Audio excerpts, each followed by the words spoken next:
Sri Lanka dinyatakan bangkrut karena gagal membayar utang luar negeri sebesar 51 miliar dolar AS atau setara 755,33 triliun rupiah. Ekonomi Sri Lanka pun runtuh usai berbulan-bulan mengalami kekurangan makanan, bahan bakar, dan listrik. Namun, kebangkrutan tersebut bukanlah kebangkrutan negara yang pertama kali terjadi. Sejumlah negara lain juga pernah dinyatakan mengalami kebangkrutan. Yunani menjadi korban pertama krisis finansial global pada 2007 hingga 2008. Negara ini gagal membayar utang atau disebut default pada tahun 2010. Hal ini berimbas pada negara Uni Eropa lantaran mereka harus membantu perekonomian Yunani. Untuk menghindari default Yunani, Uni Eropa kemudian memberi pinjaman agar negara ini dapat terus melakukan pembayaran. Investor swasta juga meminjamkan dana hampir 230 miliar euro kepada Yunani. Argentina pertama kali dinyatakan gagal bayar atau default karena tak dapat melunasi utangnya pada 2001.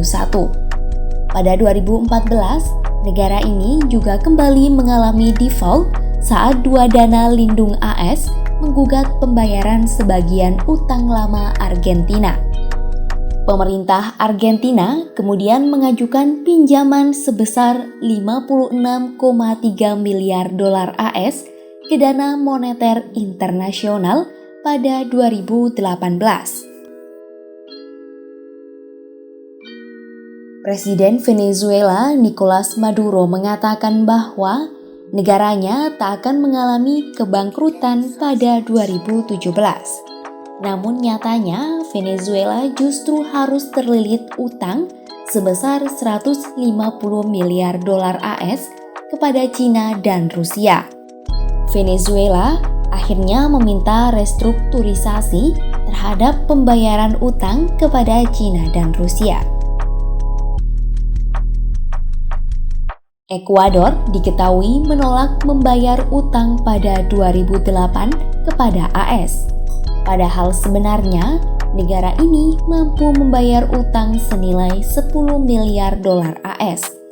Namun, pemerintah menganggap utang dari dana lindung asal AS tersebut tak bermoral. Utang negara ini disebabkan oleh korupsi yang dilakukan pemerintah di periode sebelumnya. Sedangkan pada kuartal 4 2021, ekonomi Ekuador terus tumbuh mencapai 4,9%. Pada 2008, Zimbabwe mengalami krisis ekonomi dan terlilit utang luar negeri hingga lebih dari 5,2 miliar dolar AS. Negara ini juga mengalami hiperinflasi dan menciptakan rekor inflasi tertinggi di dunia. Per Mei 2019, Zimbabwe kemudian berutang kepada IMF sebesar 138 juta dolar AS dan Bank Dunia sebesar 678 juta dolar AS. Namun, pada Mei 2022, negara ini kembali mengalami hiperinflasi mencapai 131,7% atau naik 96,4% dari April lalu.